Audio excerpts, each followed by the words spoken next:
आज हम 9th class का chapter work energy and power करेंगे।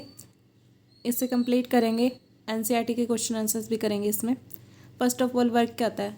Work is said to be done by a force on body on an object if force applied causes displacement in any direction other than 90 degree of the body और object. देखो, work कब कहा जा सकता है कि हुआ है?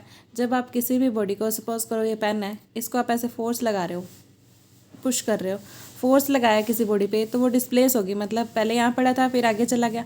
ठीक है, अगर वो डिस्प्लेस हो रहा है, डिस्प्लेसमेंट टेक प्लेस कर रही है किसी भी डायरेक्शन में, तो हम क्या कहेंगे कि उस पर वर्क हुआ है अदर दैन 90 डिग्री। अगर ये यहाँ पड़ा है, इसको ऐसे 90 डिग्री से ऊपर उठा दो, तो पड़ा तो वही है ना, कोई डिस्प्लेसमेंट नहीं मानी जाएगी इसकी, मतलब ये आगे चला जाए। ठीक है, तब इसको कहेंगे वर्क इज़ डन।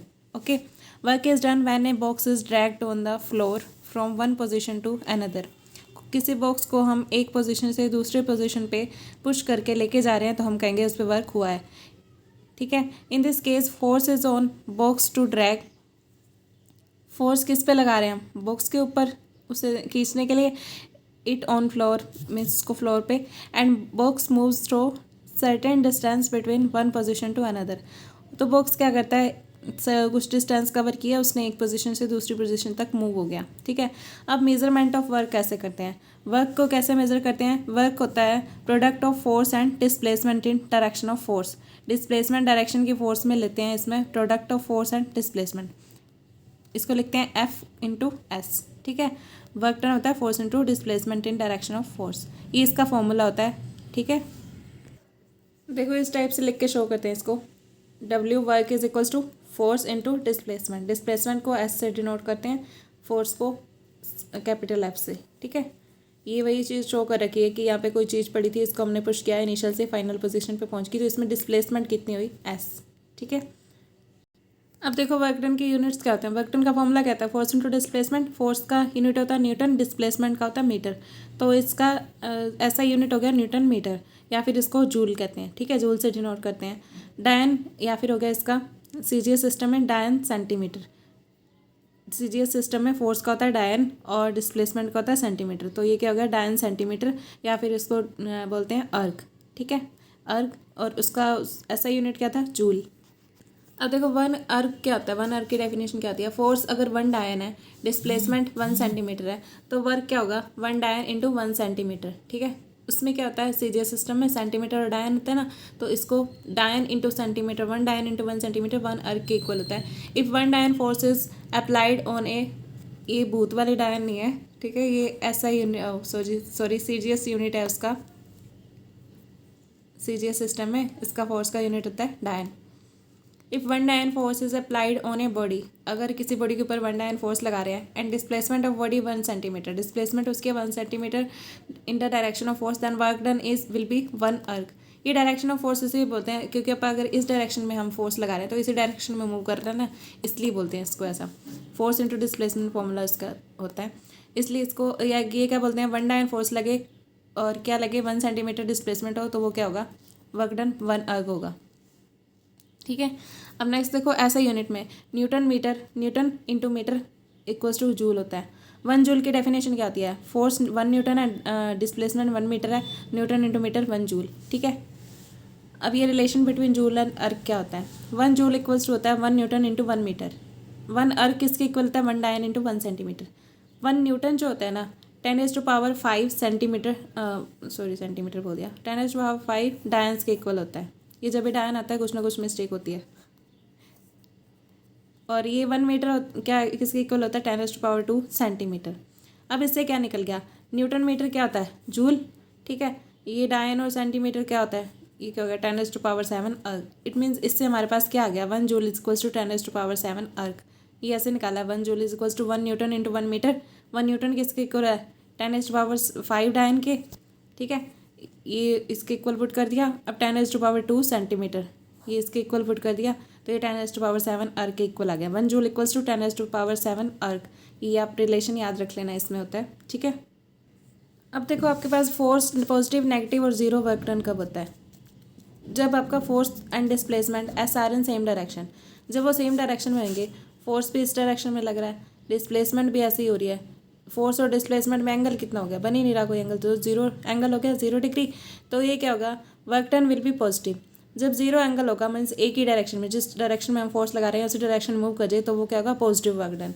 अगर फोर्स और डिस्प्लेसमेंट के बीच में 180 का एंगल बन रहा हो, सपोज कर लो फोर्स इस साइड डायरेक्शन इस साइड लगा रहे हैं हम, और वो ऑब्जेक्ट जो है वो नेगेटिव हमारी साइड ही उल्टा घूम के आ जाए, ठीक है, हमारी साइड आ जाए, तो उसमें एंगल कितना बन जाएगा, 180 का, ठीक है। जैसे ये है इस साइड जा रहा है फोर्स, ये डिस्प्लेसमेंट इस साइड, तो दोनों के बीच में एंगल 180 हो गया ना। तो यही है, जब एंगल 180 हो तो वर्क डन कितना होता है, नेगेटिव। अब जब एंगल 90 का हो तब क्या होता है, work done 0। Force and displacement are perpendicular. Force इधर है लग रहा है और डिस्प्लेसमेंट ऊपर ही हो रही है, कहीं ना आगे जा रहा है ना पीछे जा रहा है, कोई डिस्प्लेसमेंट नहीं मानी जाएगी इसको, मीन्स ये क्या हो जाएगा, अपना वर्क डन 0 हो जाएगा इसको में, ठीक है। डिस्प्लेसमेंट होगी मतलब 90 के एंगल पे। इसका एग्जाम्पल देखो, अच्छा इसके भी एग्जाम्पल हैं। A body pulls on a boy pulls an object towards himself. कोई बॉय है वो अपनी तरफ खींच रहा है, जैसे पेन को हम अपनी तरफ खींच रहे हैं तो वो इसी डायरेक्शन में अपनी तरफ ही फोर्स लगा रहा है, इसी डायरेक्शन में पेन घूम के आ रहा है, तो वो क्या हो गया, पॉजिटिव वर्क डन हो गया। अब नेगेटिव क्या होगा, frictional force acts in backward opposite to direction of displacement. अगर किसी बॉडी को की डिस्प्लेसमेंट हो रही है ना, अगर ये इस साइड मूव कर रहा है तो इसके ऊपर एक फ्रिक्शनल फोर्स लगता है उसके अपोजिट डायरेक्शन में, तो वो क्या होता है, नेगेटिव हो गया उसका, मीन्स डिस्प्लेसमेंट उसकी उस साइड हो रही है, फोर्स इस साइड लगेगा बैकवर्ड फ्रिक्शनल फोर्स, तो वो क्या होगा, 180 का एंगल बनाएगा, तो वो नेगेटिव वर्क डन हो गया। फ्रिक्शनल फोर्स का वर्क डन कैसा हो गया, नेगेटिव, ठीक है। अब क्या होगा, एक नेक्स्ट एग्जांपल है 90 के एंगल पे। A coolie carrying a load on his head.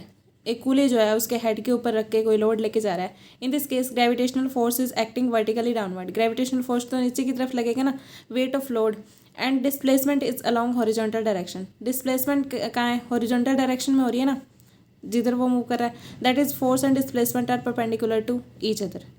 देखो फोर्स तो जैसे ये पर्सन है, कूली है, इसके ऊपर कोई वो ये बॉक्स रखा हुआ है, ये मूव कर रहा है, ये तो अपना मूव कर रहा है, इसकी डिस्प्लेसमेंट किधर हो रही है, मान लो ये इधर मूव कर रहा है, इधर इसकी डिस्प्लेसमेंट हो रही है, और ये क्या है, कैसे पड़ा है, इसके ऊपर परपेंडिकुलर ही पड़ा ना, इसके सिर के ऊपर फोर्स इसके ऊपर लग रहा है, डिस्प्लेसमेंट इधर है, तो ये क्या हो गया, 90 का एंगल बन रहा है ना, तो ये क्या हो गया, work done bye gravitational force is 0। इसको आप इस वे में भी समझ सकते हो। देखो ये +1 का टॉपिक है, वैसे ये आपको समझाने के लिए बता रहे हैं।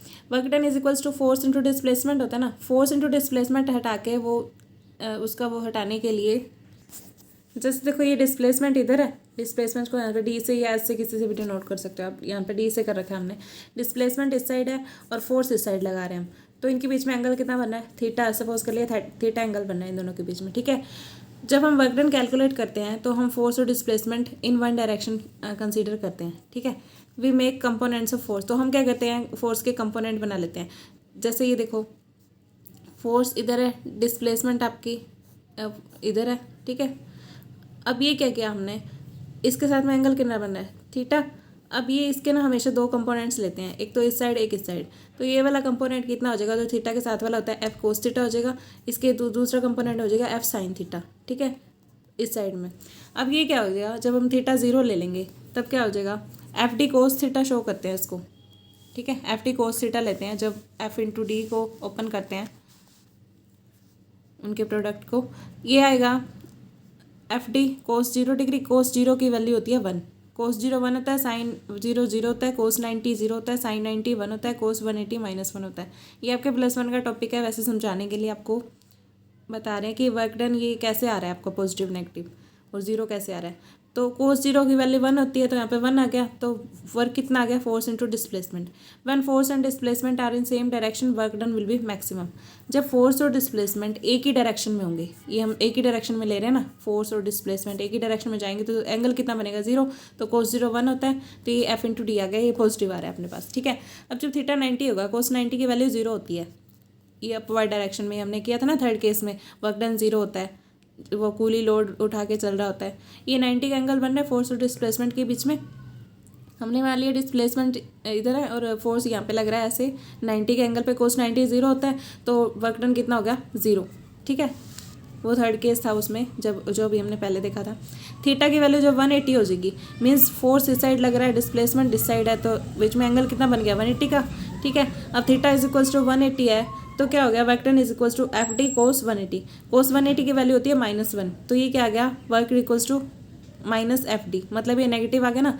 तो जब थीटा 180 होगा, मतलब फोर्स और डिस्प्लेसमेंट अपोजिट डायरेक्शन में होंगे, तो उसमें वर्क डन कितना हो गया, नेगेटिव हो गया। ठीक है, पॉजिटिव नेगेटिव और जीरो वर्क डन ऐसे निकालते हैं एक्चुअली में, बट ये आपको आपके भी है नहीं सिलेबस में, बट आप बस आप सीधा ऐसे ही याद रख लेना, पॉजिटिव कब होता है, नेगेटिव कब होता है, जीरो कब होता है। जब फोर्स और डिस्प्लेसमेंट एक ही डायरेक्शन में हो तो पॉजिटिव होता है, फोर्स और डिस्प्लेसमेंट अपोजिट डायरेक्शन में हो तो नेगेटिव होता है, फोर्स एंड डिस्प्लेसमेंट 90 के एंगल पे हो तो क्या होता है, जीरो। अब ये वर्क जो आपकी कौन सी क्वांटिटी है, ये स्केलर क्वांटिटी होती है। Work is equals to force into displacement होता है ना, तो ये क्या होता है, क्योंकि क्या होता है, डॉट प्रोडक्ट्स और two vector is a scalar. ये जो दो वेक्टर लेते हैं हम, ये क्या लेते हैं, force into displacement. Cross product दो वेक्टर की क्या होती है, एक वेक्टर होती है। डॉट प्रोडक्ट ये ना वर्क डन की वैल्यू जो होती है, फोर्स इनटू डिस्प्लेसमेंट, पॉइंट लगाते हैं, पॉइंट को डॉट को पॉइंट से शो करते हैं और क्रॉस को ऐसे क्रॉस से शो करते हैं।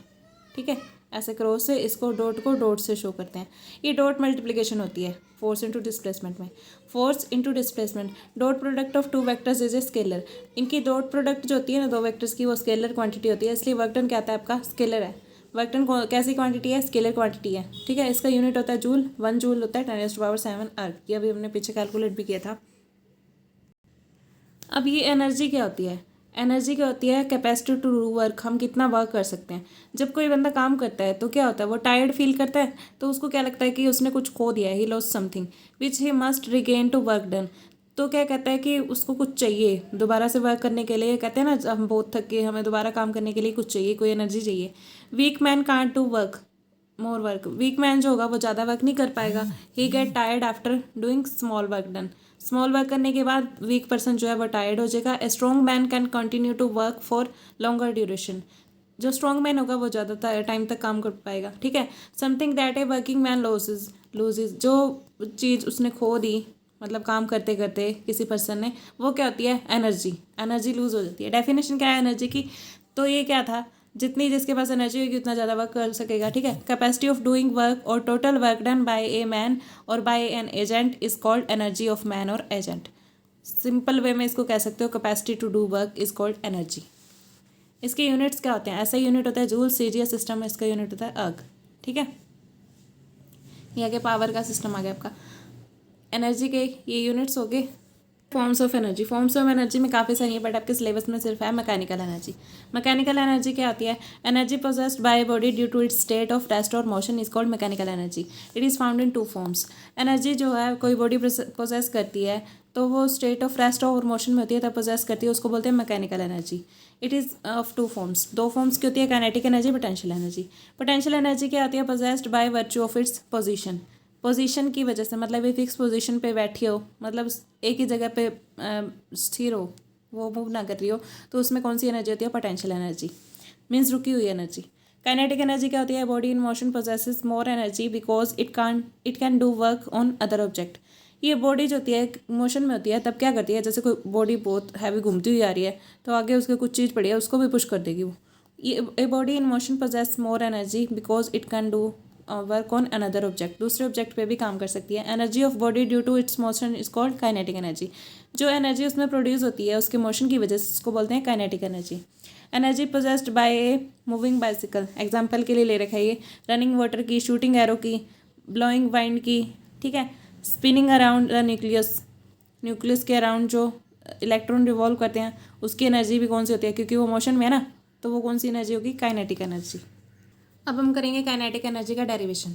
हमने कोई ऑब्जेक्ट ले लिया, उसकी इनिशियल वेलोसिटी ले ली v0 है, ठीक है, इक्वल्स टू 0 है, और फाइनल वेलोसिटी ले ली vf है, इक्वल्स टू v है। डिस्टेंस ट्रेवल्ड ले लिया s है, जैसे ये यहाँ पे था ऑब्जेक्ट, यहाँ से यहाँ चला गया, इसकी इनिशियल वेलोसिटी ले ली 0, फाइनल वेलोसिटी ले ली v। ठीक है, इनिशियल तो 0 ही रहेगी ना, क्योंकि रेस्ट पे था, रेस्ट पे कोई एनर्जी नहीं थी इसके पास, फिर इसमें ये मूव किया तो वेलोसिटी इसकी इंक्रीज़ होगी। ठीक है, वेलोसिटी मान लिया हमने, लास्ट में जाके v होगी इसकी, जहाँ पे ये जाके रुका, इसके ऊपर इस साइड में फोर्स लगा रहे थे, इनके बीच में ये ले लिया हमने, डिस्प्लेसमेंट है, तो वर्क डन कितना होगा, फोर्स इंटू डिस्प्लेसमेंट। अब ये आपको पता है F is equals to M A होता है। ठीक है, न्यूटन सेकेंड लॉ से F is equals to M A, displacement को S ले लिया। ठीक है, अब हम क्या करेंगे, ये जो है ना ये हमने क्या माना, ये इनिशियल वेलोसिटी u है।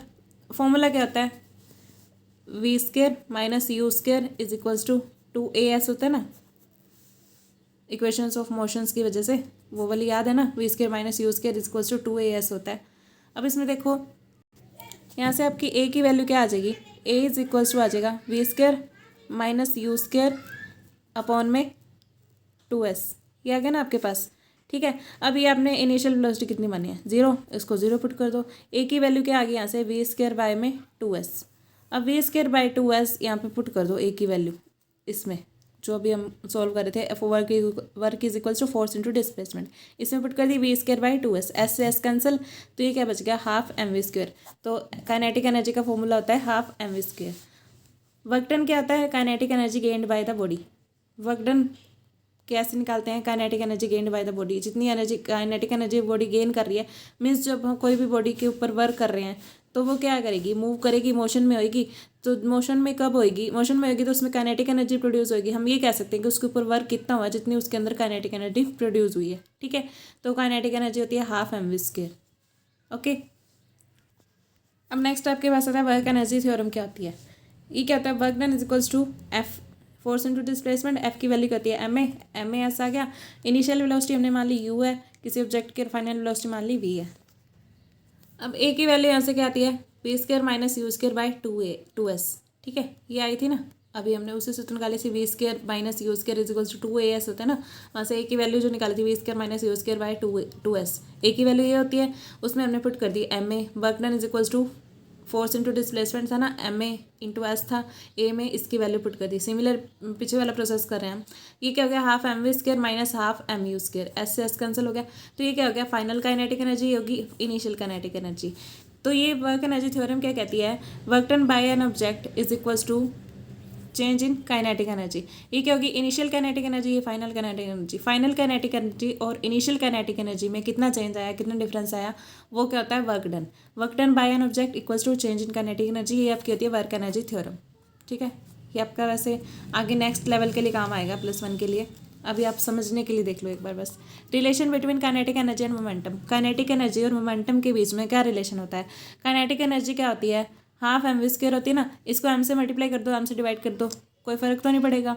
ये क्या हो जाएगा, half M we square, M square V square हो जाएगा ना, ये एम स्क्वायर एम इससे मल्टीप्लाई होकर एम स्क्वायर बन जाएगा, वी स्क्वायर पड़ा ही है, नीचे क्या हो गया एम।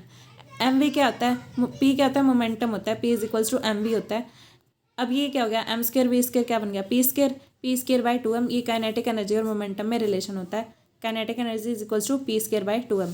अब डेफिनेशन देखो पोटेंशियल एनर्जी की, energy possessed by body by virtue of its position, इसकी पोजीशन की वजह से जो उसमें एनर्जी प्रोड्यूस होती है, मीन्स उसके एक ही जगह पे रहने की वजह से, उसको बोलते हैं पोटेंशियल एनर्जी।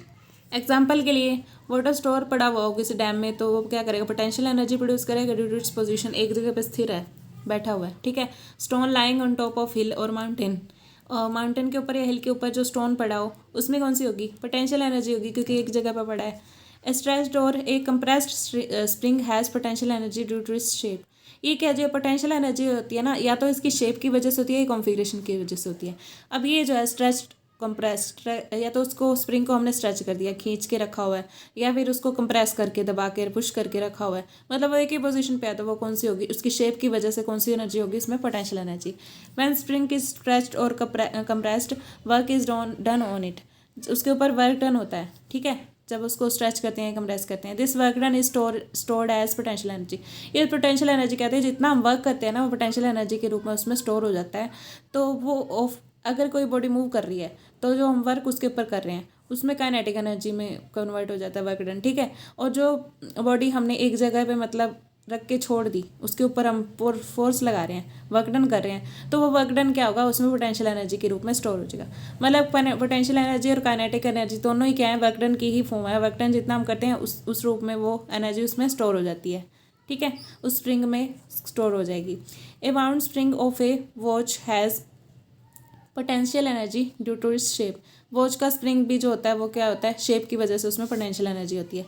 ये चीज़ आपकी इंपॉर्टेंट है, शेप की वजह से है या फिर उसमें किस वजह से है। Stretched bow and arrow has potential energy due to its shape. अब उसको हमने स्ट्रेच करके छोड़ रखा है, पकड़ रखा है मतलब, तो वो एक ही जगह पे स्थिर हुआ पड़ा है ना, रखा हुआ पड़ा है मतलब, तो उसमें क्या होगी, पोटेंशियल एनर्जी होगी। ठीक है, वैन एवर यू स्ट्रेच और compress potential energy get stored. जब भी आप कुछ चीज़ को, किसी चीज़ को स्ट्रेच करते हो या कंप्रेस करते हो, ये बात नोट करके रखना, पोटेंशियल एनर्जी उसमें क्या होती है, स्टोर हो जाती है। ठीक है, अब देखो कोई ऑब्जेक्ट अगर हाइट पे बैठा है तो उसकी पोटेंशियल एनर्जी कैसे निकालोगे। Energy possessed by body due to its position in gravitational field of earth is called gravitational potential energy.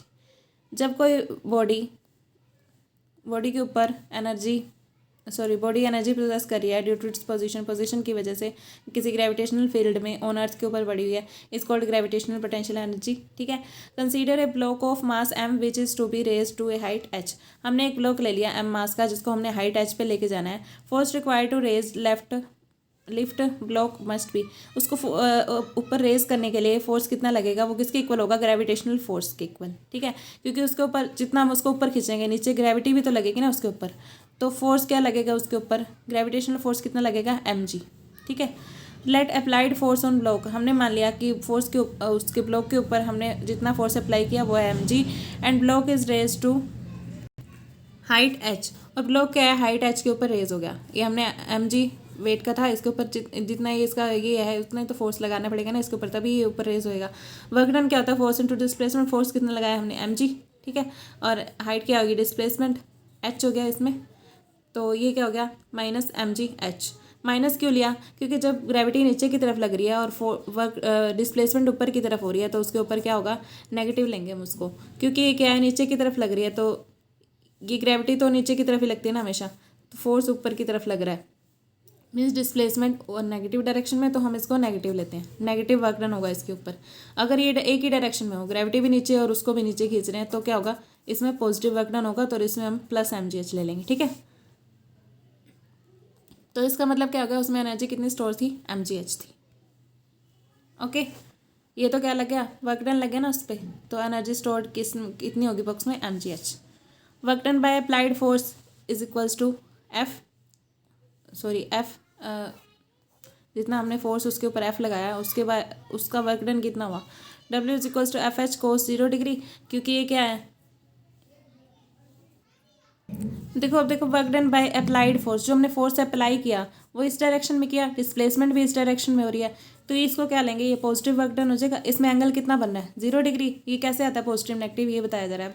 Work done is equals to F H cos 0 degree हो गया, क्योंकि दोनों में एंगल 0 बन रहा है, एक ही डायरेक्शन में मूव कर रहे हैं, फोर्स और डिस्प्लेसमेंट, फोर्स भी इस डायरेक्शन में, डिस्प्लेसमेंट भी इस डायरेक्शन में, तो इसमें एंगल कितना बन गया, कोस 0 डिग्री। तो ये क्या आ गया, एफ एच आ गया। ठीक है, एफ की वैल्यू कितनी है, mg, तो mgh आ गया। अब work done bye gravitational force, अब ग्रेविटेशनल फोर्स कितना वर्क कर रहा है, ये नेगेटिव डायरेक्शन में लग रहा है, फोर्स ऊपर लग रहा है, डिस्प्लेसमेंट भी ऊपर हो रही है, तो ये दोनों क्या हो गए, नेगेटिव हो गए। फोर्स और डिस्प्लेसमेंट इनमें डायरेक्शन मीन्स फोर्स क्या लग रहा है ग्रेविटी की वजह से नीचे की तरफ, और डिस्प्लेसमेंट क्या हो रही है ऊपर की तरफ। एफ और डी क्या हो गए, अपोजिट डायरेक्शन में, एंगल बन गया 180 डिग्री। तो कोस 180 कितना होता है आपके पास, -1, तो ये क्या आ गया, वर्क डन की वैल्यू यहाँ से आ जाएगी -mgh। ठीक है, तो इस तरह से हमारे पास वर्क डन जो आता है ग्रेविटी की वजह से वो नेगेटिव आता है। Work done against the gravitational force on block is called gravitational potential energy. जो हम ग्रेविटेशनल फोर्स के अगेंस्ट वर्क करते हैं उसको बोलते हैं ग्रेविटेशनल पोटेंशियल एनर्जी। तो वो हमेशा पॉजिटिव आ जाती है। कैसे, क्योंकि जो हमने ये हमने फोर्स लगाया था, ये कितना लगा, मीन्स जो अपने पास ग्रेविटेशनल पोटेंशियल एनर्जी आएगी, ये पोटेंशियल एनर्जी को यू से शो करते हैं, जी ले रखा है, U G means gravitational potential energy.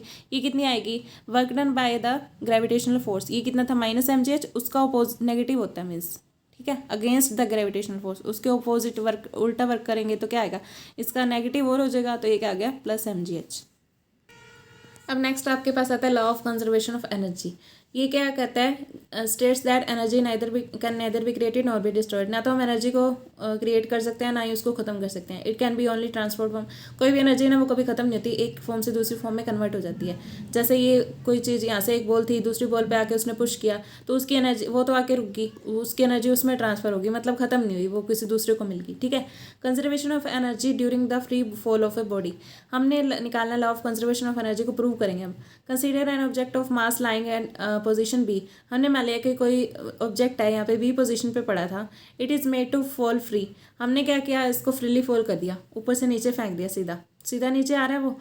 ठीक है, फ्रॉम हाइट h, ये पूरी हाइट जो थी h थी। ठीक है, उस हाइट एच से निकाला, ग्राउंड लेवल से जो हाइट थी इसकी एच थी, जहाँ से हम इसको गिरा रहे हैं। एट पॉइंट बी, इस पॉइंट बी पे क्या होगा, at the start potential energy is M G H. हमने अभी डिराइव की थी ना, पोटेंशियल एनर्जी कितनी होती है, M G H, and kinetic energy is zero. अब जब ये मूव ही नहीं कर रहा है, काइनेटिक एनर्जी कब होती है, जब कोई बॉडी मूव कर रही होती है, मूव ही नहीं कर रहा है, अभी यहाँ पे पड़ा है ये, यहाँ से हम इसको सिर्फ नीचे फेंकने की फेंकेंगे यहाँ से, ठीक है। अब ये क्या होगा, फ्रीली फॉल करवाएंगे तो इसमें potential energy M G H है, काइनेटिक एनर्जी जीरो है। टोटल एनर्जी कितनी होती है, पोटेंशियल एनर्जी प्लस में काइनेटिक एनर्जी। तो पोटेंशियल एनर्जी आपके पास आ गई एम जी एच और काइनेटिक एनर्जी जीरो है, तो ये एनर्जी क्या आपकी है, इस पॉइंट पे कितनी होगी, एम जी एच, ठीक है। अब इस ए पॉइंट पे देखो कितनी एनर्जी होगी उसमें। As it falls its potential energy will change into kinetic energy. अब हमने कहा है कि एनर्जी को कभी भी ख़त्म नहीं कर सकते, वो एक फॉर्म से दूसरी फॉर्म में चेंज हो जाती है। अब यहाँ से जब बी पॉइंट से ए पॉइंट तक आएगा तो पोटेंशियल एनर्जी उसकी काइनेटिक एनर्जी में कन्वर्ट होगी, ठीक है। हमने मान लिया V is the velocity of object at a given instant. यहाँ पे हमने मान लिया कि यहाँ पे आते इसकी वेलोसिटी कितनी होगी, यहाँ पे आने तक वेलोसिटी उसमें थी v, ठीक है। तो काइनेटिक एनर्जी कितनी होती है, हाफ एम वी स्क्वायर। तो पोटेंशियल एनर्जी क्या हो जाएगी, एम जी, यहाँ पे पोटेंशियल एनर्जी क्या आएगी, ये टोटल हाइट कितनी थी, h थी, अब यहाँ पे पहुँच के कितनी होगी, इस h में से ये वाला x निकालोगे तभी ये वाली हाइट आएगी ना, यहाँ से यहाँ तक की हाइट कितनी होगी, h माइनस एक्स। तो हमने क्या लगा दिया, M G H minus X, M G H होता है ना फॉर्मूला, h की जगह h minus X. Newton's third law, third equation of motion क्या कहती है, we square is equals to U square plus 2gx, ठीक है। वैसे क्या होती है third equation of motion V square minus U square is equals to 2gh, या फिर आप इसको h की जगह यहाँ पे क्या ले रहे हैं हम, x डिस्प्लेसमेंट ले रहे हैं, ठीक है। अब V square is equals to 2gx आ गया ना, क्योंकि यहाँ पे क्या होगी, आपकी पोटेंशियल एनर्जी तो जीरो होगी, वो काइनेटिक एनर्जी में कन्वर्ट होगी। तो यहाँ पे हमने क्या कर दिया, यू स्क्वायर की वैल्यू जीरो पुट कर दी, V square is equals to 2gx आ गया हमारे पास, ठीक है। काइनेटिक एनर्जी क्या होती है, half M we square, half M we square की जगह ये पुट कर दो 2gx, तो ये क्या आ गया एम जी एक्स। अब टोटल एनर्जी क्या होगी, एम जी एक्स प्लस में M G H minus X, इन दोनों को ऐड कर दो, पोटेंशियल एनर्जी प्लस में काइनेटिक एनर्जी जो हमने निकाली है, तो इसकी वैल्यू कितनी आ गई, M G H minus M G X, minus M G X से plus M G X cancel, बच गया क्या, एम जी एच। मतलब ए पॉइंट पे और बी पॉइंट पे हमारे पास टोटल एनर्जी कितनी आ गई, एम जी एच, मतलब इक्वल रही, ठीक है। अब एट पॉइंट सी देखो, इस पॉइंट पे सी पॉइंट पे आने पर उसके पास कितनी एनर्जी होगी, जितनी भी एनर्जी थी उसकी। At point C the object continues the as the fall of object continues, जैसे उस ऑब्जेक्ट का फॉल जो है कंटिन्यूसली हो रहा है, नीचे आके गिर गया वो, पोटेंशियल एनर्जी वुड डिक्रीज। अब क्या होगा, पोटेंशियल एनर्जी तो उसकी कम होती जाएगी, काइनेटिक एनर्जी बहुत ज़्यादा इंक्रीज कर जाएगी, क्योंकि वो जैसे जैसे गिरा काइनेटिक एनर्जी बढ़ती जाएगी, मोशन करेगा जैसे जैसे। When the object is about to reach the ground, जैसे ऑब्जेक्ट ग्राउंड के नियर पहुंचेगा तो उसमें एच हाइट तो जीरो बच गई ना, यहाँ पे कितनी हाइट है, ग्राउंड लेवल से जीरो है, तो हाइट एच जीरो हो जाएगी, वी विल बी हाईएस्ट, तो उसमें वेलोसिटी कितनी हो जाएगी, हाईएस्ट हो जाएगी, जितनी ज़्यादा हो सकती थी, ठीक है। जैसे भी कोई बॉल है मान लो आपके पास, आपने बहुत ज़ोर से खींच के मारी, अब जहाँ पे जाके लगेगी उसको, किसी नेक्स्ट पर्सन को बहुत ज़ोर से लगेगी, क्योंकि उसकी वेलोसिटी इंक्रीज हो जाएगी, ठीक है। पोटेंशियल एनर्जी यहाँ पे क्या होगी, जीरो, ठीक है। काइनेटिक एनर्जी में कन्वर्ट होगी सारी। मान लिया हमने काइनेटिक एनर्जी मान ली हाफ एम वी स्क्वायर, क्योंकि ये वी होगी ना वेलोसिटी, मानी हमने half M into 2gh, V square की वैल्यू 2gh होती है ना, ये भी हमने जब इस पॉइंट पे निकाली थी ए पॉइंट पे, तब हमने क्या निकाली थी, V square is equals to 2gx। अब x की जगह हम h ले रहे हैं, x डिस्प्लेसमेंट इटो थी, V square is equals to 2gh, वो यहाँ पे हमने पुट कर दिया, 2gh पुट करके 2 से 2 कैंसिल, बच गया क्या, mgh। तो टोटल एनर्जी हमारे पास आ गई mgh। मतलब तीनों पॉइंट्स पे हमारे पास एनर्जी कितनी आई, mgh, चाहे वो kinetic potential energy kinetic energy में चेंज होगी, चाहे जो भी हुआ, मीन्स हर जगह पे हमारी काइनेटिक एनर्जी क्या रही, सेम। इससे पता चलता है कि kinetic energy, total energy potential energy plus kinetic energy वो क्या रहती है, कंजर्व रहती है, मीन्स लूज नहीं होती हर जगह पे। या तो पोटेंशियल एनर्जी काइनेटिक में कन्वर्ट हो जाएगी, काइनेटिक पोटेंशियल, मतलब दोनों हमेशा रहेंगी वहाँ पे, सेम रहेंगी दोनों का एडिशन, ठीक है। Sum of potential energy and kinetic energy of object would be same at all points, that is potential energy plus kinetic energy equals to constant, mgh plus half M square constant आ गया। तो ये चीज़ verify करती है कि law of conservation of energy can neither be created nor be destroyed, change from one form to another form, okay. अब transformation of energy की कुछ एग्जांपल हैं। one form of energy change into another form of energy. First example है green plants prepare their own food stored in form of chemical energy by using solar energy through the process of photosynthesis. Photosynthesis method का use करते हैं plants और क्या करते हैं, अपना food बनाते हैं, ठीक है। तो उसको किस फॉर्म में स्टोर कर लेते हैं वो फूड को, केमिकल एनर्जी में। यूज़ कौन सी करते हैं, solar energy. It mean solar energy किस में कन्वर्ट हो रही है, केमिकल एनर्जी में। When we throw a ball, जब हम बॉल को थ्रो करते हैं हमारी मस्कुलर एनर्जी लगती है which is stored in our body, जो हमारी बॉडी में होती है, gets converted into kinetic energy of the ball. Ball की काइनेटिक एनर्जी में कन्वर्ट हो जाती है वो। The wound spring is in the toy car possess potential energy as the spring is released its potential energy change into kinetic energy of toy. ये क्या होता है, जब कोई स्प्रिंग को हम खींचते हैं, वो होती है ना, कार वगैरह आती हैं, टॉयज़ आते हैं, उसको खींचते हैं उसके स्प्रिंग को, तो क्या होती है, वो चलने लग जाती है। तो वो पोटेंशियल एनर्जी जो उसमें स्टोर थी, हमने उसको थोड़ा सा पुश किया, काइनेटिक एनर्जी उसमें प्रोड्यूस कर दी। तो पोटेंशियल एनर्जी किस में कन्वर्ट होगी, काइनेटिक एनर्जी में। इन ए स्ट्रेच्ड बो, जो धनुष हम खींच के रखते हैं, पोटेंशियल एनर्जी स्टोर होती है उसमें। एज इट रिलीज, जैसे ही हम इसको छोड़ते हैं तो क्या होता है, पोटेंशियल एनर्जी वो काइनेटिक एनर्जी में कन्वर्ट हो जाती है। तो वो एरो आगे चला जाता है, विच moves in forward direction with large velocity. तो वो एरो की वेलोसिटी इंक्रीज हो जाती है उससे और काइनेटिक एनर्जी में कन्वर्ट हो जाती है, ठीक है। कुछ और एनर्जी ट्रांसफॉर्मेशन दी हुई है। इलेक्ट्रिक मोटर जो है, electrical energy into mechanical energy में कन्वर्ट करती है वो। इलेक्ट्रिक जनरेटर मैकेनिकल एनर्जी को इलेक्ट्रिकल एनर्जी में कन्वर्ट करता है। स्टीम इंजन जो है हीट एनर्जी को काइनेटिक एनर्जी में कन्वर्ट करता है।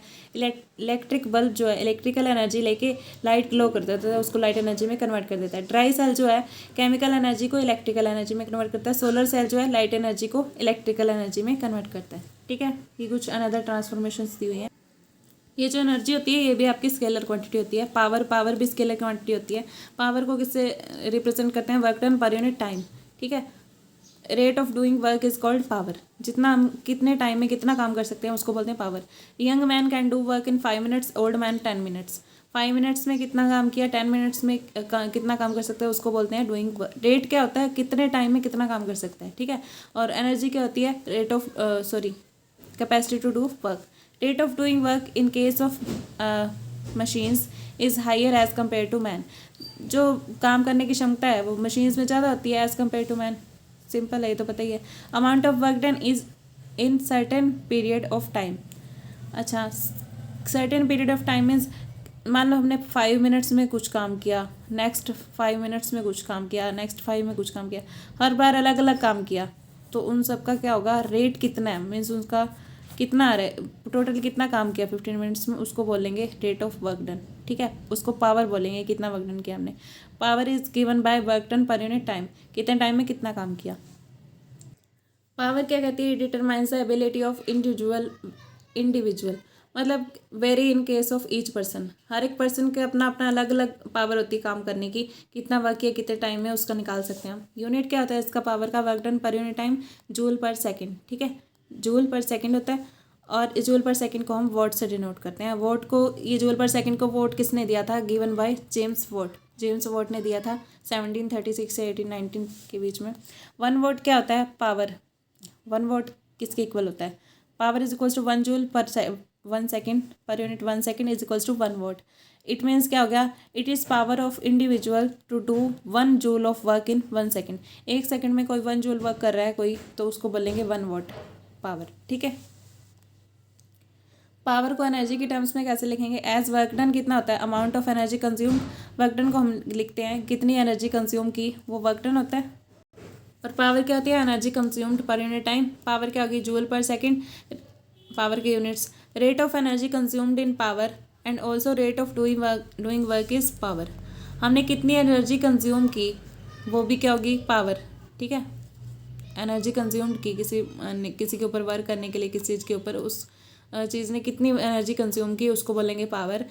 एंड या फिर रेट ऑफ डूइंग वर्क, हमने कितना काम किया है और उसने कितनी एनर्जी ली है हमसे, तो वो दोनों ही पावर कहेंगे उन दोनों को, ठीक है।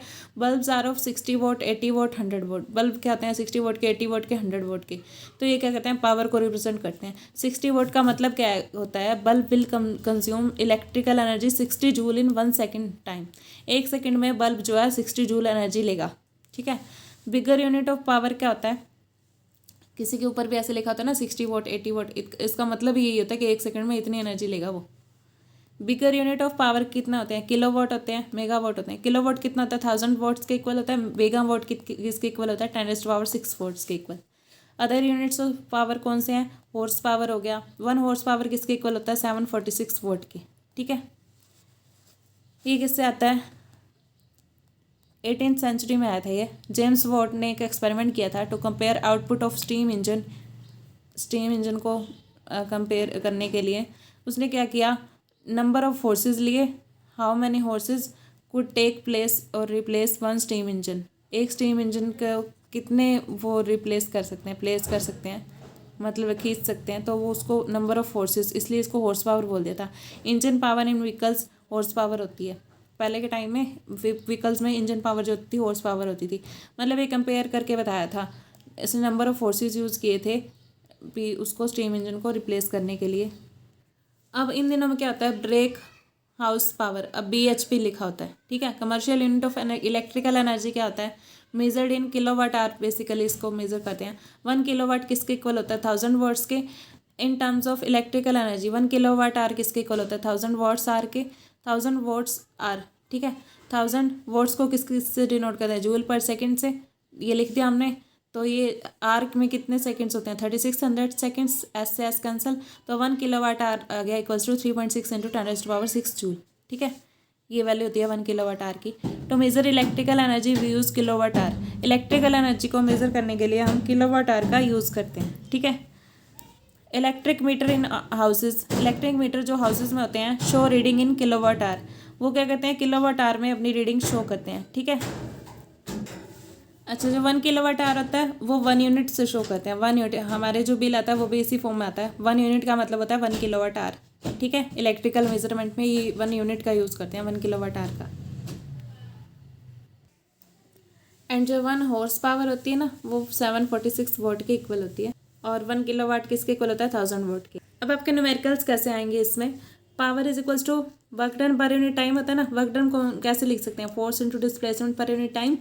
तो ये क्या बन गया हमारे पास, ये डिस्प्लेसमेंट अपॉन टाइम क्या होता है, वेलोसिटी तो होता है ना, तो ये power is equals to F into V. तो इस फॉर्म में भी आपको फोर्स दिया होगा, वेलोसिटी दी होगी, पावर फाइंड आउट करनी होगी, तो आप इजीली कर सकते हो, या फिर फोर्स दिया होगा, इनमें से एक दिया, 2 दिए होंगे, एक निकालना होगा। ठीक है, इस फॉर्म में भी आपका न्यूमेरिकल आ सकता है। ठीक है, अब हम इसमें क्वेश्चंस करेंगे एनसीईआरटी के। इन टेक्स्ट में जो चैप्टर के बीच में क्वेश्चंस दिए होते हैं वो देखो। ए force of 7 Newton acts on an object, किसी ऑब्जेक्ट के ऊपर 7 न्यूटन का फोर्स लग रहा है और इसमें डिस्प्लेसमेंट हो रही है 8 मीटर। ठीक है, डायरेक्शन ऑफ फोर्स, फोर्स की डायरेक्शन में, तो फॉर्मूला लगा दो बस। उसने क्या कहा है, वर्क डन निकालना है। Work done equals to force into displacement. ठीक है, फोर्स इंटू डिस्प्लेसमेंट लगा के आपका वर्क डन जूल में आता है, तो जूल आ गया। When do we say that work is done, और एक चीज़ और रहेगी इसमें, पावर किसकी, पावर क्या होती है आपकी, स्केलर क्वांटिटी होती है। When do we say that work is done, हम कब कहते हैं कि वर्क हो रहा है किसी बॉडी के ऊपर, अगर हम उसके ऊपर फोर्स लगा रहे हैं, उसमें डिस्प्लेसमेंट हो रही है, तब हम कहेंगे कि वर्क हो रहा है। ठीक है, right an expression for work done when a force is acting on an object in the direction of its displacement. तो आपने क्या करना है, वर्क डन का एक्सप्रेशन लिखना है जब डिस्प्लेसमेंट की डायरेक्शन में, फोर्स की डायरेक्शन में डिस्प्लेसमेंट हो रही है। वर्क डन के लिए क्या उसी डायरेक्शन में मूव कर रहा है, तो पॉजिटिव होता है। Work done is equals to force into displacement, positive work done, तो एफ इंटू एस आ जाएगा। 1 जूल ऑफ वर्क डिफाइन करो, तो कर सकते हो इजीली, अभी हमने पहले किया है। 1 joule of work is defined as amount of work done on an object when 1 force of 1 newton is applied and 1 metre displacement takes place. ठीक है, a pair of bullocks exerts a force of 140 newton on a plough. एक pair है bullocks का, 2 bullocks है, मतलब force exert करे 140 Newton का एक प्लव पे।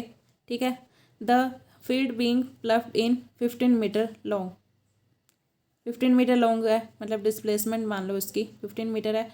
तो हमने क्या करना है, वर्क डन निकालना है। सिंपल है, फोर्स इंटू डिस्प्लेसमेंट लगा तो दिया हुआ है, आ जाएगा। What is kinetic energy of an object, kinetic energy क्या होती है, जब बॉडी मूव में होती है। ठीक है, energy possessed due to virtue of its motion. Write an expression for kinetic energy of an object, half M we square होती है। Kinetic energy of an object of mass m moving with velocity 5 metre per second is 25 joule. अब kinetic energy दे रखी है 25 joule, velocity दे रखी है 5 metre per second. What will be it's kinetic energy when its velocity is increase 3 times. Velocity को 3 times increase कर दो, kinetic energy find out करो। हमें क्या दे रखा है, kinetic energy is equals to half M we square होती है, ठीक है। तो 25, काइनेटिक एनर्जी कितनी दे रखी है 25 joule is equals to half M we square. V कितना है 5, पुट कर दो, एम की वैल्यू कितनी आ गई इतनी, m is equals to 2 kg आ गया। अब उसने कहा 3 टाइम्स कर दो इनिशियल वेलोसिटी को।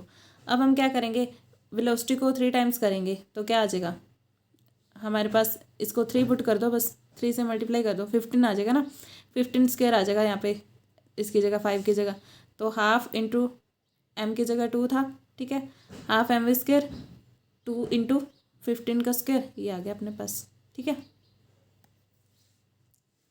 मास हमने अभी फाइंड आउट किया था ना, वही पुट किया 2। व्हाट इज़ पावर, पावर क्या होती है, work done per unit time, joule per second इसका यूनिट होता है, या फिर वॉट।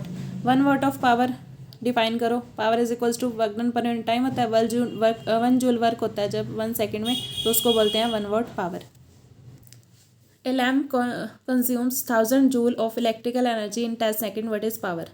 लैम्प कंज्यूम कर रहा है इलेक्ट्रिकल एनर्जी 1000 जूल, तो उसकी पावर बताओ क्या होगी। Power work done per unit time होती है, वर्क डन कितना है, मतलब जो एनर्जी कंज्यूम कर रहा है वही वर्क डन होएगा ना, 1000 पर यूनिट 10 सेकेंड टाइम दे रखा है। आगे आपके पास answer. Define average power, average power क्या होती है, average power is defined as the ratio of total work done to the total time taken. मतलब 5 सेकेंड में इतना काम किया, नेक्स्ट 1 मिनट में इतना किया, नेक्स्ट 1 मिनट में इतना किया, मतलब हर बार 1 मिनट में अलग अलग काम किया, उन सब का total per unit total time taken, उसको बोलेंगे एवरेज पावर, ठीक है। लुक एट द एक्टिविटीज़, नीचे कुछ एक्टिविटीज़ दी हुई हैं। रीजन आउट वेदर और not work is done in the light of your understanding of term of work. बताओ कब वर्क होगा कब नहीं होगा। सीमा स्विम कर रही है तो वर्क डन होगा, क्योंकि उसमें यहाँ से वहाँ मतलब डिस्प्लेसमेंट होगी ना। ए donkey is carrying a load on it's back, एक डोंकी ने उसके ऊपर लोड लगा रखा है, तो 90 का एंगल बनेगा, तो उसके ऊपर वर्क नहीं होगा, ठीक है। A windmill is lifting water from a well, windmill जो है लिफ्ट कर रही है वाटर को, ठीक है। तो ये क्या होगा, वर्क इज़ डन। वर्क क्यों होएगा, क्योंकि वो वाटर जो है चेंज कर रहा है अपनी पोजीशन को, ठीक है। A green plant is carrying out photosynthesis, green plant में फोटोसिंथेसिस हो रहा है, पड़े पड़े ही हो रहा है, कोई डिस्प्लेसमेंट नहीं हो रही, तो वो क्या होएगा, नो वर्क डन। अच्छा, ये फिजिक्स में वर्क डन कब होता है, जब कोई बॉडी मूव करती है। अगर आप कंप्यूटर के सामने बैठ के 10 घंटे भी काम कर रहे हो ना, तो फिजिक्स के अकॉर्डिंग आपने कोई वर्क नहीं किया, वर्क डन 0 है आपका। क्यों, क्योंकि आपकी डिस्प्लेसमेंट नहीं हुई। Food grains are getting dried in sun, food grains जो है पड़े पड़े ड्राई हो रही हैं, तो कोई वर्क डन नहीं हुआ। A sail boat is moving due to wind energy, wind energy की वजह से सेल बोट मूव कर रही है, मतलब डिस्प्लेस हो रही है, तो वो क्या होगा, वर्क डन होगा उस पर। An object thrown at a certain angle to the ground moves in a curved path and falls back to the ground. हमने क्या किया, कोई ऑब्जेक्ट को थ्रो किया, ठीक है, certain angle to the ground, moves in the curved path में move किया, and falls back to the ground, curved path में ऐसे थ्रो किया, ऐसे कर्व में मूव करके दोबारा ग्राउंड पे गिर गया। The initial and final points of the paths of the object lie on the same horizontal line, एक ही हॉरिजॉन्टल लाइन के ऊपर ऐसे लाई कर रहे हैं दोनों initial and final points.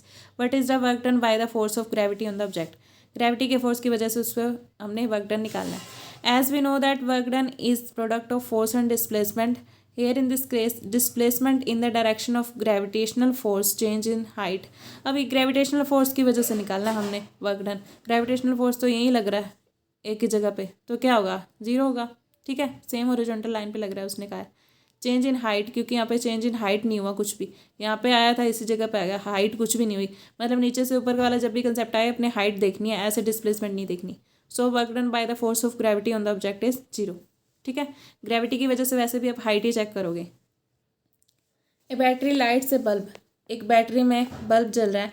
Describe the energy change involve in this process, energy कितनी change होगी, क्या चेंज होगा एनर्जी, ये होगा सिंपल, केमिकल एनर्जी जो होगी इलेक्ट्रिकल एनर्जी में कन्वर्ट हो जाएगी, इलेक्ट्रिकल एनर्जी हीट एनर्जी में, हीट एनर्जी लाइट एनर्जी में। ये कैसे, बैटरी कंटेन्स केमिकल्स, बैटरी में कुछ केमिकल्स होते हैं, and supplies is electrical energy, वो इलेक्ट्रिकल एनर्जी सप्लाई कर देंगे, ठीक है। तो केमिकल एनर्जी को इलेक्ट्रिकल एनर्जी में कन्वर्ट कर दिया। इलेक्ट्रिकल बल्ब जो है फिर वो लाइट में हीट में कन्वर्ट करेगा, हीट प्रोड्यूस होगी, जबकि जब भी इलेक्ट्रिसिटी पास होती है हीट प्रोड्यूस होती है, तो हीट से क्या होगा, फिर वो बल्ब ग्लो कर जाएगा, ग्लो करेगा तो वो क्या होगी, लाइट एनर्जी में कन्वर्ट होगी। ये प्रोसेस चलेगा। Certain force acting on a mass 20 kg mass changes its velocity from 5 metre per second to 2 metre per second. हमने क्या किया, कोई फोर्स लगाया, ठीक है, मास 20 kg पे, तो क्या हुआ, उसकी वेलोसिटी चेंज होगी 5 मीटर पर सेकेंड से 2 metre per second. Calculate work done by the force, work done निकालना है कितना किया फोर्स से। ये चीज़ें दे रखी है आपको, मतलब work done by the force change in kinetic energy होता है। जब भी दो टाइप की काइनेटिक एनर्जी दे रखी हो तो अपने वर्क डन कैसे निकालना है, final kinetic energy minus initial kinetic energy, half M we square minus half M we square, ठीक है। वी स्क्वायर और यू स्क्वायर की जो वैल्यू दे रखी है वो पुट कर दो, आपका आंसर आ जाएगा। नेगेटिव आ रहा है तो नेगेटिव वर्क डन होगा उसके ऊपर, ठीक है। A mass of 10 kg is at point A on the table, 10 kg का मास पड़ा है पॉइंट ए पे on the table, it move to point B, मतलब एक पॉइंट से दूसरे पॉइंट पे पहुंचा दिया इसको। If the line joining A and B horizontal line है, what is work done on the object by gravitational force, वही 0 होगा, ठीक है, क्योंकि उसमें कोई हाइट नहीं होगी। अभी पीछे भी किया हमने ऐसा ही example. Potential energy of freely falling object decreases progressively, potential energy जो है फ्रीली फॉलिंग ऑब्जेक्ट की डिक्रीज कर रही है। Does this violate law of conservation of energy, क्या ये law of conservation of energy को फॉलो करेगा?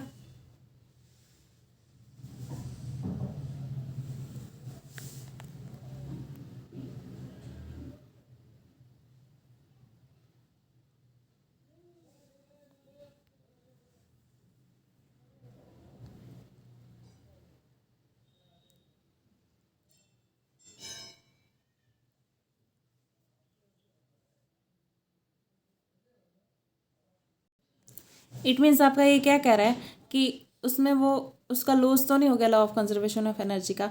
हम कहेंगे कि नहीं, इसमें कोई लॉस नहीं हुआ। क्यों? क्योंकि जो है पोटेंशियल एनर्जी जो है काइनेटिक एनर्जी में कन्वर्ट हो रही है, जैसे वो नीचे आ रहा है तो पोटेंशियल एनर्जी काइनेटिक एनर्जी में चेंज होगी, इससे law of conservation of energy का लॉस नहीं हुआ।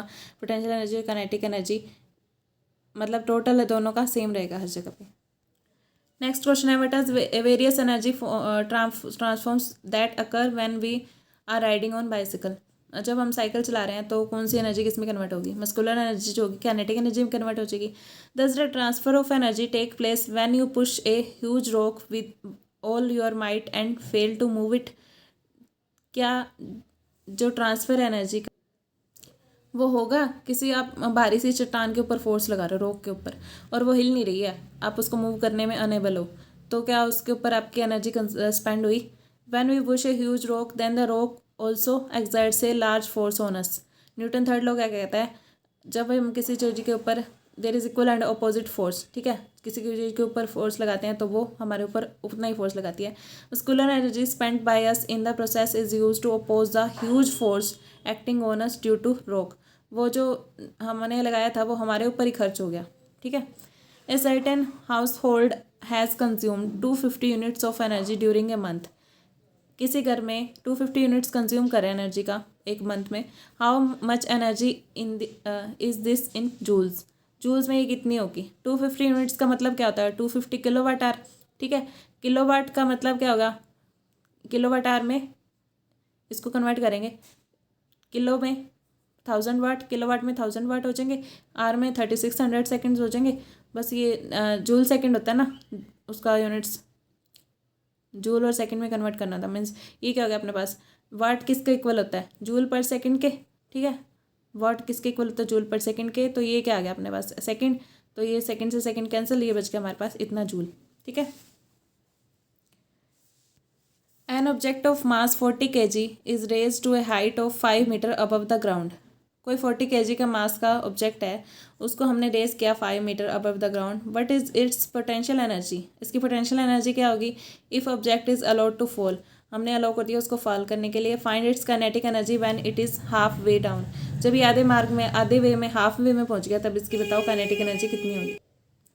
इट मीन्स हमने क्या किया, 40 किलोग्राम का था, 5 मीटर हाइट पे ले गए उसको, पोटेंशियल एनर्जी क्या होगी उसकी ये बतानी है। वहाँ पे ऑब्जेक्ट को हमने फॉल करने के लिए रिलीज कर दिया तो काइनेटिक एनर्जी प्रोड्यूस हो जाएगी, तब वो हाफ वे में पहुंच गया तो उसकी काइनेटिक एनर्जी बताओ कितनी होगी, ठीक है। तो इट मीन्स क्या होगा, मास कितना है 40 kg, हाइट 5 मीटर है, तो पोटेंशियल एनर्जी क्या हो जाएगी mgh, तो mgh का लगा के 2000 जूल आ गया अपने पास, ठीक है। जी यहाँ पे ले लो 10, जब वैसे आप 10 भी ले सकते हो न्यूमेरिकल सॉल्व करने के लिए, 9.8 मीटर पर सेकेंड होती है वैसे। अच्छा ये क्या हो गया अपने पास, 9.8 मीटर पर सेकेंड स्क्वायर, यहाँ पे हमने ले रखी है 10 metre per second square. When it is allowed to fall, जब हमने उसको अलाउ कर दिया, जैसे यहाँ से यहाँ तक ले गए, फिर यहाँ से अलाउ कर दिया फॉल करने के लिए। So when it reach to half way, आधे वे में जब पहुँचेगा तो उसको हाफ ऑफ कर दो, बस mgh/2 हो जाएगा, हाफ mv स्क्वायर के इक्वल, ठीक है। So when it reach half way, potential energy gets converted into kinetic energy. Potential energy kinetic में कन्वर्ट हो जाएगी, तो दोनों को इक्वल रख दो। Kinetic energy is equals to आ गई mgh/2, ठीक है। v जो है आपकी वेलोसिटी बॉटम पे होती है, ठीक है। तो ये क्या हो गया, 40 वैल्यूज पुट कर दो, m की, g की और h की। h की वैल्यू 5 है, डिवाइडेड बाई 2, ये 1000 जूल आ गया, ठीक है। काइनेटिक एनर्जी कितनी होगी वहाँ पे, 1000 joule. What is the work done by the force of gravity on A satellite moving around the earth, justify your answer. कोई वर्क डन हो रहा है बाय ग्रेविटी की फोर्स की वजह से, जो वर्क डन होगा सैटेलाइट के ऊपर जो अर्थ के राउंड रिवॉल्व कर रहा है, कितना होगा। Work done by the force of gravity on satellite moving on the earth is zero, around the earth is zero, क्योंकि अर्थ पे लगेगा ना ग्रेविटेशनल फोर्स। तो अगर कोई ऑब्जेक्ट अर्थ के ऊपर होगा तो अर्थ के अराउंड ही है, वो तो अर्थ पे तो नहीं है। बिकॉज द एंगल बिटवीन, वैसे भी इस अकॉर्डिंग में देखो तो because the angle between force, centripetal force and the displacement in case of circular motion, ये होगा। जैसे ये अर्थ है, ये वाली अर्थ है, इसके अराउंड मूव कर रहा है, ठीक है। और ये जो सेंट्रीपिटल फोर्स है, सेंट्रीपिटल फोर्स इस साइड लगता है, ठीक है। अब ये डिस्प्लेसमेंट मान लो इस साइड हो रही है, ऐसे जा रहा है, तो ये क्या होगा, 90 का बनेगा। ये अगर यहाँ पे सेंट्रीपिटल फोर्स यहाँ लगेगा, डिस्प्लेसमेंट यहाँ 90 का, फोर्स यहाँ लगेगा, सेंट्रीपिटल डिस्प्लेसमेंट यहाँ 90 का, तो 90 0 ही हो जाएगा वर्क डन, ठीक है।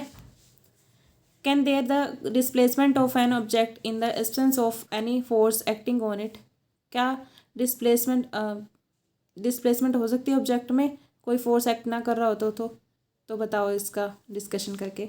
ये कब होता है, जब कोई ऑब्जेक्ट कांस्टेंट मोशन में होता है, ठीक है, तब हम कहते हैं कि उसके ऊपर वर्क होता है। ये हो सकता है if an object moves with a constant velocity, अगर कोई ऑब्जेक्ट कांस्टेंट वेलोसिटी से मूव कर रहा है, मतलब उतनी है हर जगह पे, यहाँ पे भी उतनी ही स्पीड से मूव कर रहा है, that is there is no acceleration. जब उसमें स्पीड इंक्रीज होगी, वेलोसिटी इंक्रीज होगी, तभी तो उसमें एक्सेलरेशन प्रोड्यूस होगी ना। तो उसमें एक्सेलरेशन प्रोड्यूस नहीं होगी तो फोर्स भी नहीं होएगा। फोर्स क्या होता है, m में होता है, ठीक है। As the object is moving, object तो मूव कर रहा है और डिस्प्लेसमेंट भी हो रही है उसमें, वन पोजीशन से अदर पोजीशन पे, ठीक है। तो ये क्वेश्चन का आंसर ये है कि हाँ ये हो सकता है। A person holds a bundle of hay over his head for 30 minutes, bundle of hay उसने रख रखा है अपने सिर के ऊपर 30 मिनट्स के लिए, गेट्स टायर्ड, थक गया वो। Has he done some work और नोट, बताना है कि उसने कुछ वर्क किया या नहीं किया। वर्क डन जो है जीरो होगा क्योंकि उसके सिर के ऊपर है और डिस्प्लेसमेंट उसमें एंगल कितना बनेगा, 90 का, ठीक है। तो उसके ऊपर जो उसने रखा हुआ है उसमें तो कोई डिस्प्लेसमेंट भी नहीं हुई ना, तो वैसे भी 90 के एंगल वाला भी लगा सकते हो, उसमें जीरो हो गया। An electric heater is rated 1500 watt, how much energy does it use in 10 hour, 10 hour में कितनी एनर्जी यूज़ करेगा। पावर दे रखी है, मीन्स आपको टाइम दे रखा है 10 आवर का, तो इसको मिनट में कन्वर्ट कर लो, मिनट को सेकंड में, पूरे को सेकंड में कन्वर्ट करके पावर आ जाएगी work done per unit time. तो यहाँ से वर्क एनर्जी क्या आ जाएगी, एनर्जी या वर्क एक ही बात होती है, जितनी एनर्जी होती है उतना ही वर्क होता है, वर्क होता है उतनी एनर्जी होती है। Energy is equal to power into time, तो यहाँ से ये निकल जाएगा आपका।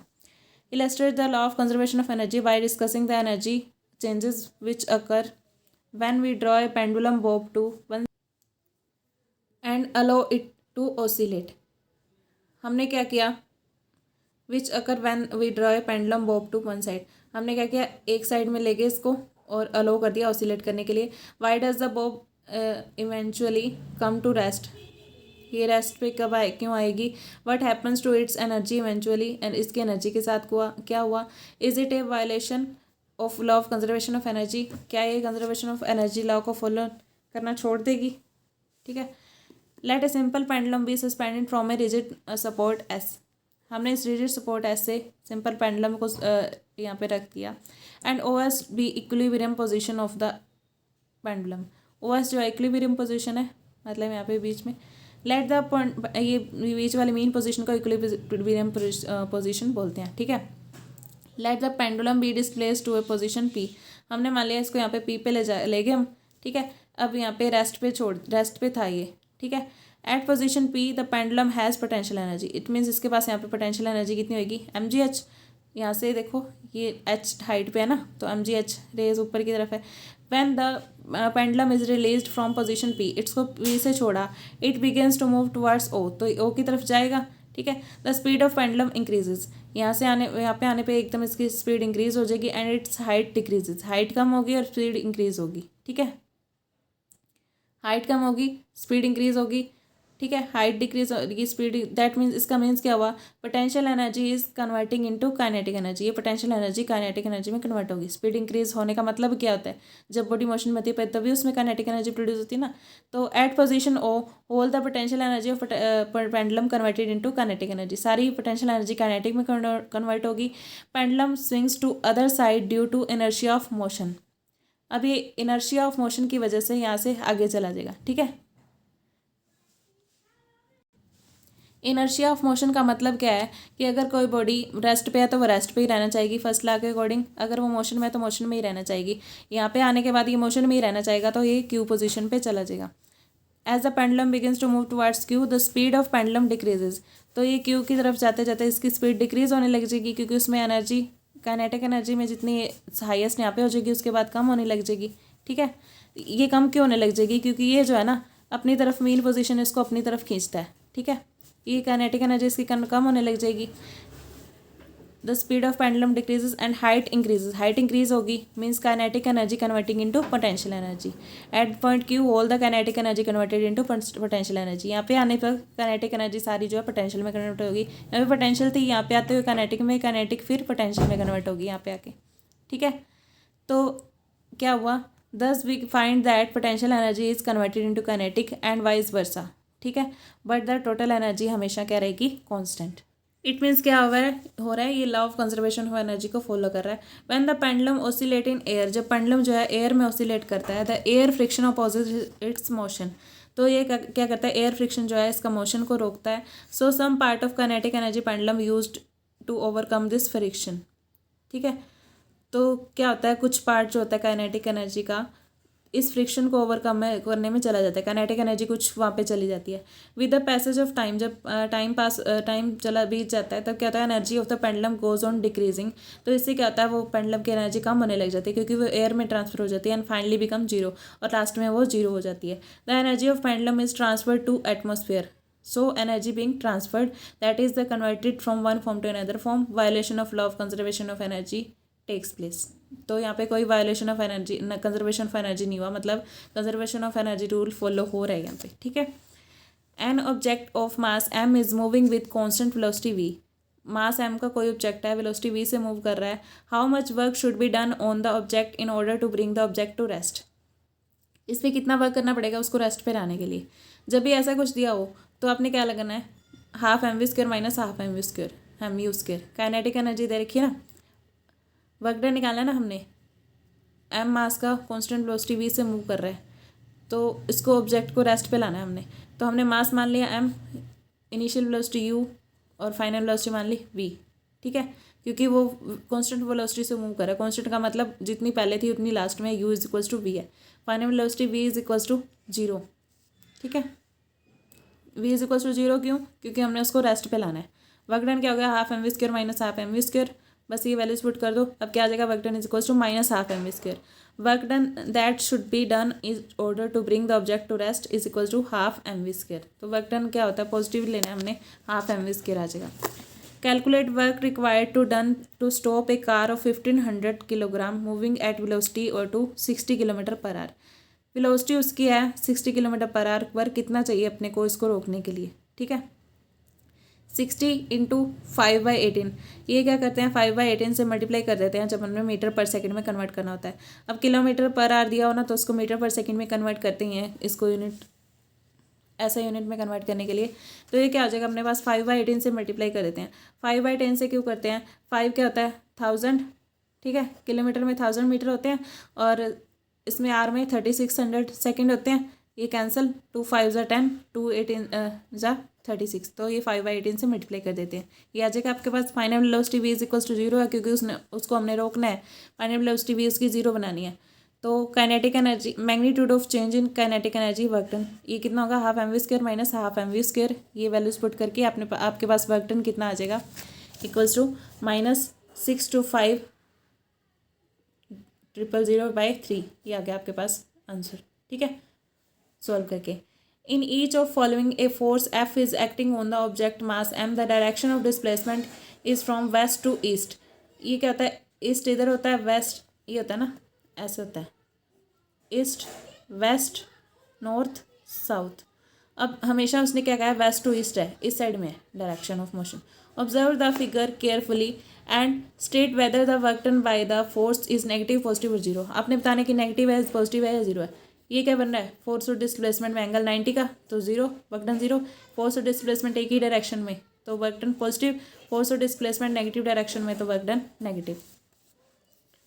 Sony says that the acceleration in an object could be zero even when several forces are acting on it.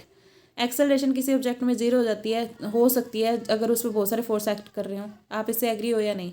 Yes, because the acceleration of an object can be zero even when several forces are acting on it if the resultant of all the forces acting on object is zero. अगर उन सारे forces का resultant zero आ जाए, जैसे एक इधर लगा रहा है, एक इधर लगा रहा है, ठीक है, तो जितना इधर लगा रहा है, जितना इधर लगा रहा है, तो उनका रिजल्टेंट क्या हो जाएगा, मीन्स जीरो आ जाएगा। ठीक है, दोनों अपोजिट डायरेक्शन में लगाएं तो फाइंड द, या फिर 90 वाले पे भी वर्क डन जीरो आ जाएगा। अपोजिट में तो 180 आ जाएगा ना, नेगेटिव वर्क डन आ जाएगा। सॉरी, ये 90 वाला लगा लेना आप, एक इधर लगा रहा है, एक इधर लगा रहा है, ठीक है, एंगल 90 बन जाएगा, तो वो फोर्स उनका क्या आ जाएगा, resultant of all forces zero आ जाएगा, तो उसमें एक्सेलरेशन कुछ भी नहीं होगी। ये नेगेटिव वाला ही सही है आपका, नेगेटिव वाला भी सही है। ये जैसे एक इधर लगा रहा है फोर्स, एक इधर लगा रहा है, मतलब दोनों एक दूसरे के फोर्स को कैंसिल आउट कर रहे हैं, तो कैंसिल आउट कर रहे हैं तो फोर्स ही जीरो बन रहा है। फोर्स जीरो हो जाएगा, तो फोर्स जीरो हो गया, तो एम में F is equals to M में होता है, तो एक्सेलरेशन भी जीरो हो जाएगी। Find the energy in kilowatt hour consumed in 10 hour by 4 devices of power 500 watt each. हमने क्या निकालना है, किलोवाट आवर में एनर्जी निकालनी है, consumed in 10 hour by 4 devices. 4 devices हैं कोई, जो पावर यूज़ करें हम 500 वाट पावर दी हुई है। ठीक है, 4 डिवाइसेस की पावर कितनी होगी, 4 से मल्टीप्लाई कर दो। एनर्जी क्या होगी, पावर इनटू टाइम, क्योंकि पावर क्या आती है, work done per unit time या फिर एनर्जी कंज्यूम्ड पर यूनिट टाइम। ठीक है, तो ये आपका यहाँ से एनर्जी कंज्यूम्ड आ जाएगा। A freely falling object eventually stops on reaching the ground. एक फ्रीली फॉलिंग ऑब्जेक्ट है, वो रुक जाता है ग्राउंड पर पहुंचने पे। What happens to the kinetic energy, kinetic energy का क्या हुआ, when freely falling object strike to the earth, जब वो स्ट्राइक करता है अर्थ से, some sound and heat is produce, sound या हीट प्रोड्यूस होती है, तो वो काइनेटिक एनर्जी जो है साउंड में और हीट एनर्जी में कन्वर्ट हो जाती है। ठीक है, और वो ऑब्जेक्ट वहाँ पे रुक जाता है।